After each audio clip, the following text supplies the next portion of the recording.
하나님 말씀은 시편 112편 1절에서 3절 말씀입니다. 다 함께 읽도록 하시겠습니다. 시작.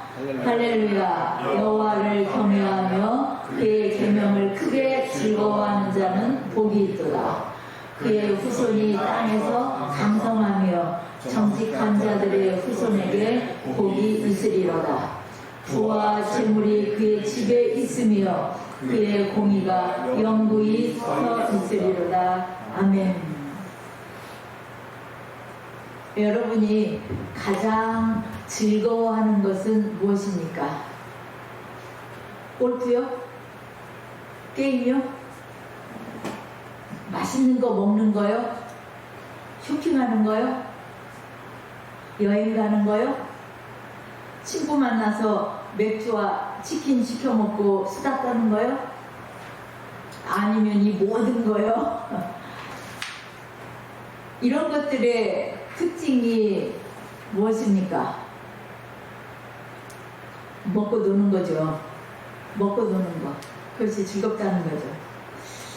제가 유퀴즈 동영상을 보는데 초등학교 4학년 11살짜리 말 잘하는 여자아이가 나왔어요. 왜 나왔냐고 물으니까 어른처럼 말하고 싶었대요. 어른이 되고 싶냐고 물으니까 그렇다고 했어요. 왜 그러냐? 왜 어른이 빨리 되고 싶냐? 그랬더니 이유는 철든 어른처럼 평가받고 싶어서요 라고 했습니다. 철든 어른처럼 평가받고 싶어서. 자기 엄마는 어린이가 되고 싶다고 했대요. 옆에 나와 있는 어머니에게 왜 그랬냐고 물으니까 나도 너처럼 놀고 먹고 싶어서 라고 했습니다. 우리가 즐거워하는 것은 뭐예요? 놀고 먹는 것이에요. 일을 열심히 하는 것도 잘 놀고 잘 먹기 위해서죠. 사춘기의 청소년들이 빨리 어른이 되고 싶어하고 독립하고 싶어하는 이유는 어른들의 잔소리를 듣기 싫기 때문입니다. 먹고 노는 거는 좋은데 잔소리를 들어야 하기 때문이에요. 자기 인생을 자기 멋대로 살고 싶은 거죠. 그런데 어른이 되면 자기 멋대로 삽니까? 어른들도 자기 멋대로 못 살아요. 아이들이 보기에는 어른은 모두 자기 뜻대로 사는 것처럼 보이지만 어른들도 자기 놀고 싶은 대로 자기 뜻대로 살지 못합니다. 그런 사람은 없어요. 하기 싫은 일도 다 해야 돼요. 어떻게든지 해야지 되는 일들은 이 규칙을 위해서라도 인간의 도리로라도 하고 싶은 일만 하고 사는 사람은 없어요. 하기 싫은 일도 해야 돼요. 그렇다면 청소년기에 부모의 잔소리를 즐거워하고 그 말에 따르면 좋겠죠. 부모님이 나에게 가장 유익한 잔소리를 하시니까요. 그런데 이게 너무 어려운 겁니다. 다른 사람들이 나한테 얘기하면 저건 본받을 만한 귀담아 들어야 될 교훈이야 라고 들을 수 있지만 자기 부모가 말하면 뭐예요? 잔소리예요. 그건 듣기 싫은 잔소리예요. 그래가지고 지혜를 많이 깨달은 사람처럼 생각되는 상담자한테 가서 얘기하면은 거의가 다 뭐예요? 이미 부모님한테 들었던 소리예요. 그런데 돈 내고 가서 그 사람들이 말하면 아주 대단한 교훈인 것처럼 듣고 부모님이 말하면 잔소리예요. 듣기 싫어요. 하나님께서 우리에게 주신 계명은 모두 뭐예요?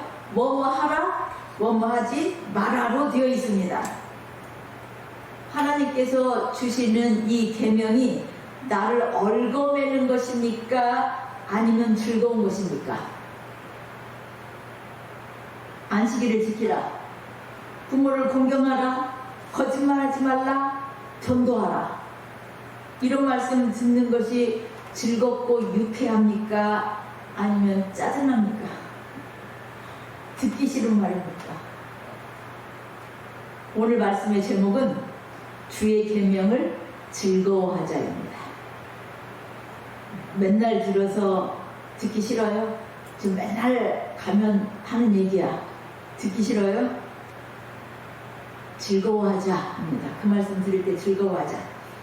오늘 말씀 1절에서 할렐루야 여호와를 경외하며 그의 계명을 크게 즐거워하는 자는 복이 있도다 라고 시인은 노래합니다.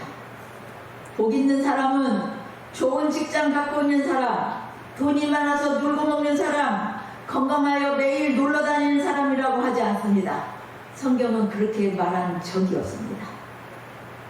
여호와의 계명을 크게 즐거워하는 자는 복이 있다라고 말합니다. 시편 1편에서는 복 있는 사람은 여호와의 율법을 즐거워하여 그 율법을 주야로 묵상하는 자다라고 말합니다.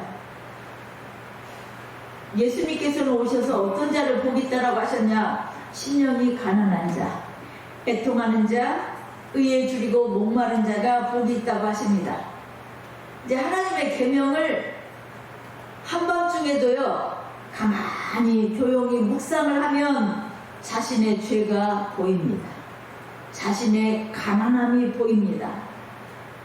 선하지 못한 것들이 보여서 애통합니다. 의에 줄이고 목마르게 됩니다. 아, 나에게는 의가 없다. 자신의 죄와 부족함이 보여서 주님을 찾게 됩니다. 그래서 이런 자들이 예수님께서는 복이 있다 라고 하십니다. 율법을 깊이 묵상하는 자들이 자기 심령이 가난함을 압니다. 자기에는 의가 없다는 것을 압니다. 나는 잘못이 없어. 그놈이 문제야. 내일은 어떻게든 내 억울함을 그놈에게 갚아주어야겠어. 밤에 깊이 그거 묵상하는 사람이 복이 있다라고 하지 않아요. 예수님께서 주시는 계명은 하나입니다. 서로 사랑하라는 것입니다. 얼만큼요? 내가 너희를 사랑한 것 같이 너희도 서로 사랑하라. 그럼 사랑은 어떻게 하는 것이 사랑입니까? 나에게 있는 것 다 주는 것이 사랑입니까? 아니면 매일 날마다 시시때때로 사랑해, 사랑해, 너를 사랑해 이렇게 말하는 것이 사랑입니까? 고린도전서 13장 4절에서 7절 말씀을 보시겠습니다. 함께 읽겠습니다. 사랑은 오래 참고 사랑은 온유하며 시기하지 아니하며 사랑은 자랑하지 아니하며 교만하지 아니하며 무례히 행하지 아니하며 자기의 유익을 구하지 아니하며 성내지 아니하며 악한 것을 생각하지 아니하며 불의를 기뻐하지 아니하며 진리와 함께 기뻐하고 모든 것을 참으며 모든 것을 믿으며 모든 것을 바라며 모든 것을 견디느니라. 이게 사랑이라고 되어 있어요. 맨 처음에 사랑은 오래 참고로 시작해서 견디느니라로 끝나고 있습니다. 주는 것이라고 하는 게 아니라 다 자신에게 해당되는 거예요. 성경에 있는 사랑은 상대방에게 무엇을 주는 것이 아닙니다. 내 안에서 일어나는 생각들과 태도입니다. 태도예요. 우리 안에 있거나 저절로 생기지 않는 것들입니다. 사랑은 오래 참습니다. 얼마나 참아야 합니까? 끝까지. 그렇지 않으면 참는 것이 아니라 마지막에 한꺼번에 폭발하게 돼요. 끝까지 참아야 참은 것이 됩니다.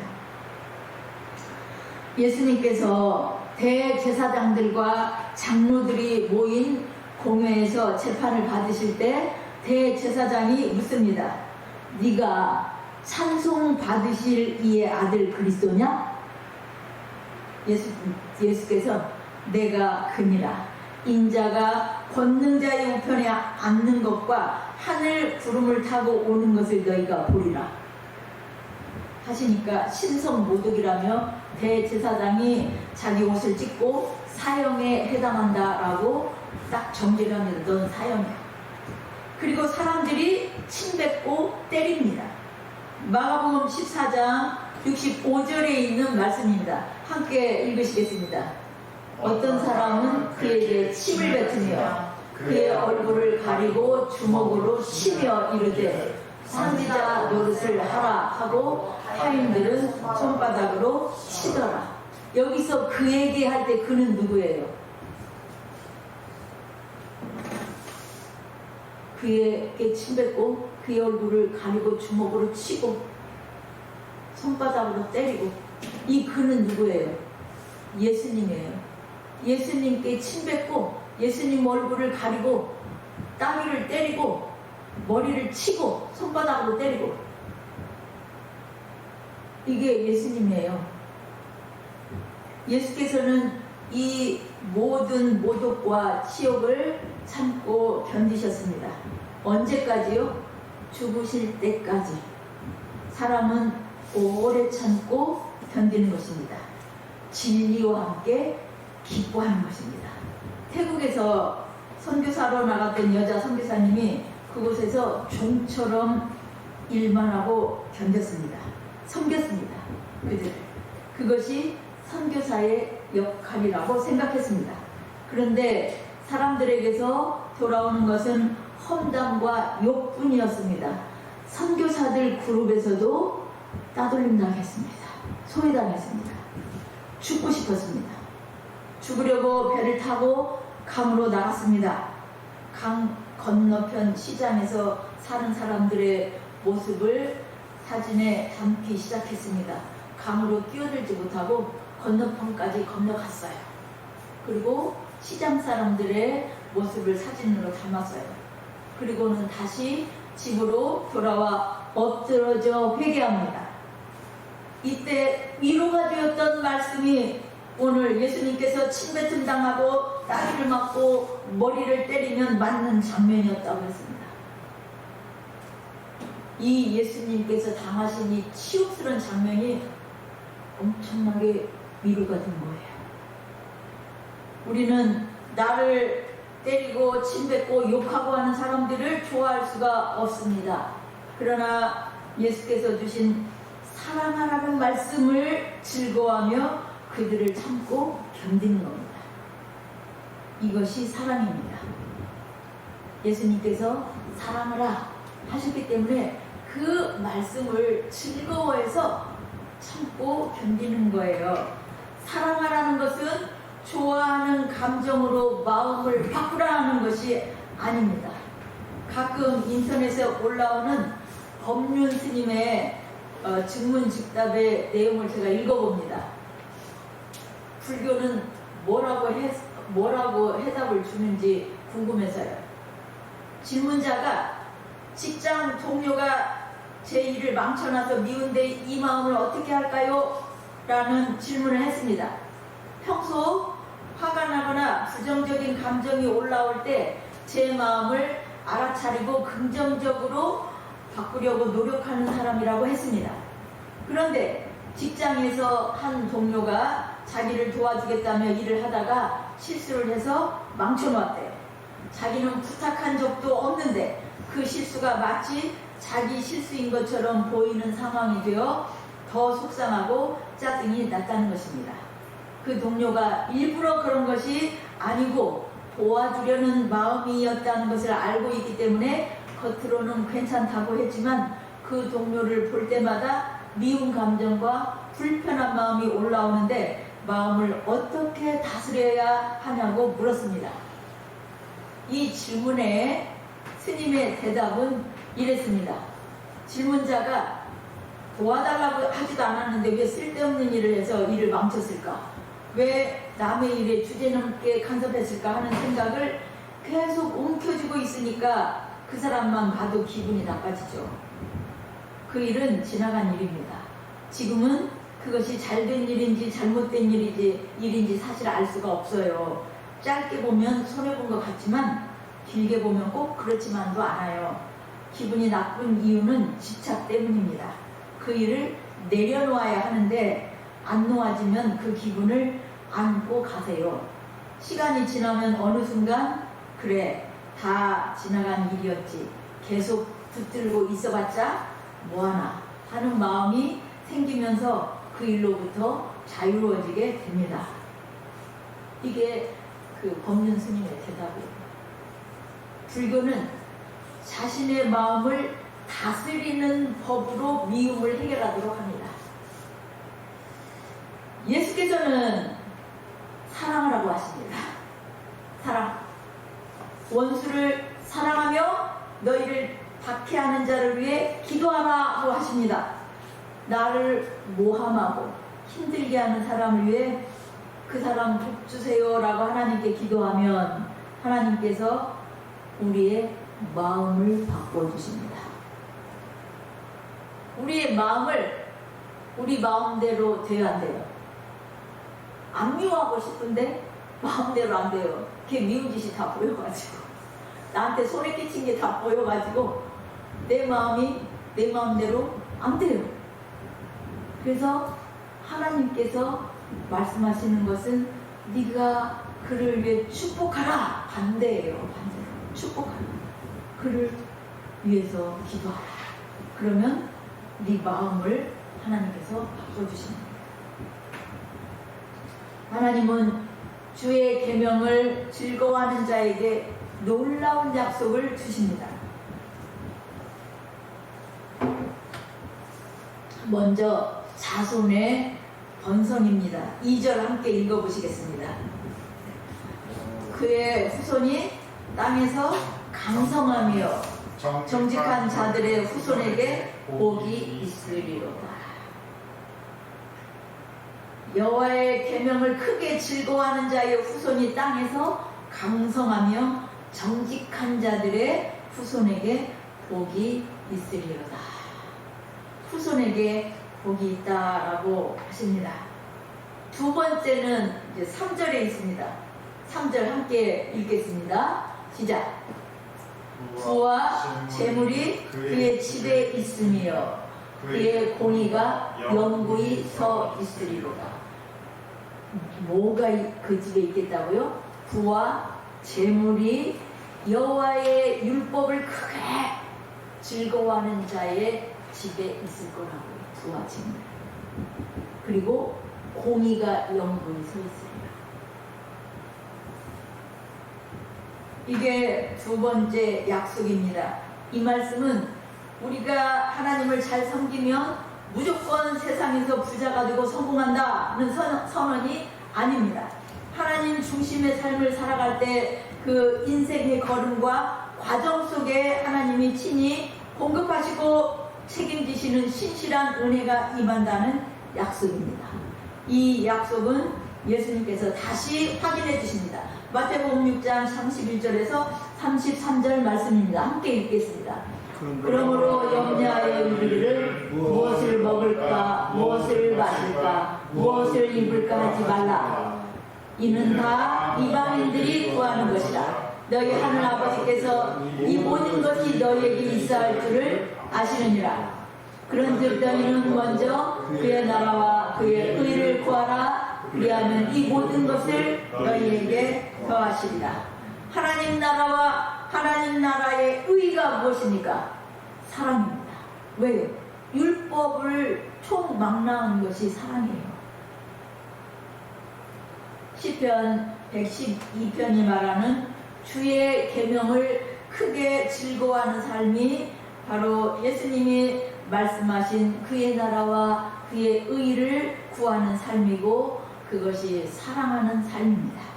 우리가 하나님의 통치를 기뻐하고 그분의 뜻대로 따르는 것을 삶의 가장 큰 즐거움으로 삼을 때 예수님은 약속하십니다. 이 모든 것을 너희에게 더하시리라. 이 모든 것 안에는 우리가 원했던 것 이상의 것이 다 포함되어 있어요. 우리가 구하려고 했던 것 이상이 다 포함되어 있어요. 우리가 세상의 물질과 안정을 먼저 구하느라고 하나님을 뒷전으로 미루는 것이 아니라 우선순위를 바로잡아서 하나님을 먼저 기뻐할 때 세상의 염려는 사라지고 하나님의 공급하심이 시작됩니다. 미국의 세계적인 백화점 왕이자 마케팅의 혁신가였던 존 워너메이커의 일화입니다. 그는 사업가로서 엄청난 성공을 거두었을 뿐만 아니라 장관직을 지내기도 했던 인물입니다. 그가 미국의 최신부 장관으로 임명될 당시 해리슨 대통령이 그에게 장관직을 맡아달라고 간곡히 부탁했습니다.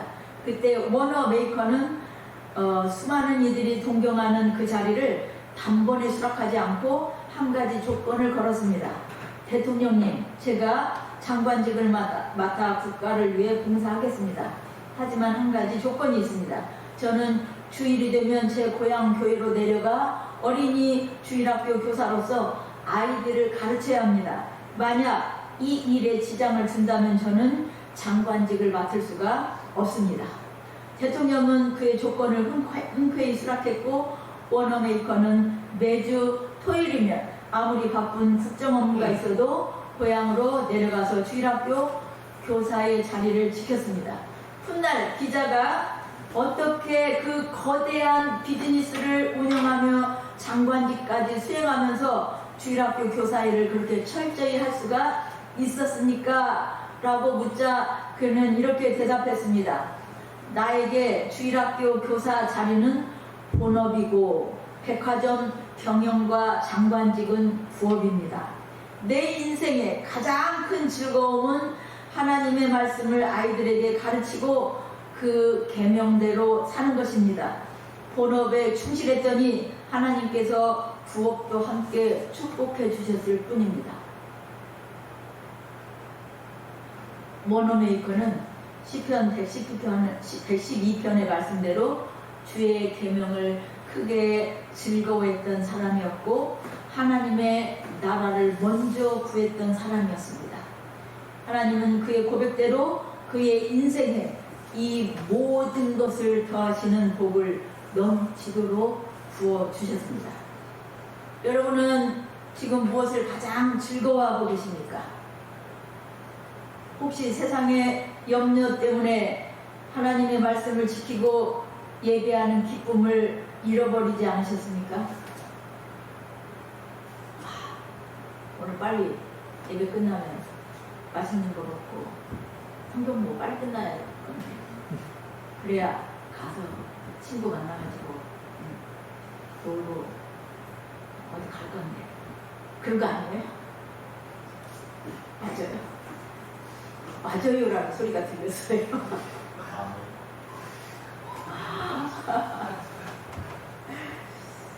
그러면 이제 하나님께서 주시는 주의 계명을 즐거워하자 이런 말이 이제 그 잔소리로 들리는 거죠. 저거 맨날 교회에서 듣는 소리야.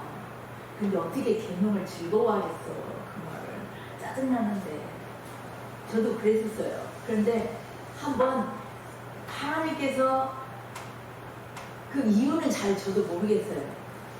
근데 계속 제 마음속에 전도해야 하는데 이 말씀이 계속 살아서 움직인 때가 있었어요. 그게 한숨도 나고 난 다음에 학교에 있는데 계속 주일학교에서 들었던 말씀은 전도하라 했는데 지금까지 나는 주일학교가 뭐야 다 이제 우리 애새끼가 주일학교 들어가게 생겼는데 그때까지 전도를 안 하고 사는 거죠. 그래서 왜 나는 전도를 안 하고도 이렇게 잘 살고 있나. 그게 너무 이상한 거예요. 그때는 갑자기 맨날 전도라는 말을 들었는데 그래서 이거 전도를 해야지 되겠는데 어떻게 해야 되나.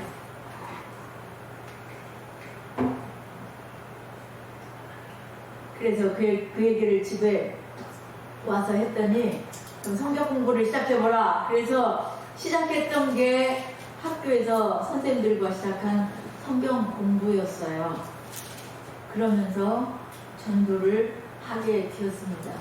여러분이 오늘 이 말씀을 저거 맨날 듣던 소리야. 내가 어려서부터 듣던 소리야. 완전 잔소리처럼 들려버리면 그냥 예배가 끝나자마자 어떻게 돼요? 아, 성경 보고 빨리 끝나고 빨리 가야지 이렇게 되는 거예요. 그런데 이 말씀이 하나님 말씀을 즐거워하죠. 오늘 또 예배하는 거 즐겁고 공부하는 거 즐겁고 짜증나게 하는 사람 걔도 견디고 견디는 거를 즐거워하자. 그렇게 하면 바뀌는 거죠. 우리가 하나님을 경외하고 그분의 말씀을 삶의 가장 큰 기쁨과 기준으로 삼을 때 세상에 줄 수 없는 평안이 임합니다. 우리 미래와 자녀 그리고 삶의 모든 필요는 이 모든 것을 더하시리라 약속하신 주님 손에 달려 있습니다. 여러분이 열심을 내서 돈 많이 버는 게 아니에요. 이번 한 주간 세상의 계산기를 내려놓고 하나님의 말씀을 펴서 들으시기를 바랍니다. 주의 계명을 즐거워하십시오. 날마다 아침마다 읽고 밤마다 읽으십시오. 그럼 주님의 계명이 들립니다. 그리고 필사 안 하신 분들 계속 필사를 하십시오. 하나님이 친히 책임지시고 대대에 이르게 하시는 참된 하늘의 복을 풍성히 누리는 여러분들이 되시기를 주님의 이름으로 축복하고 소망합니다.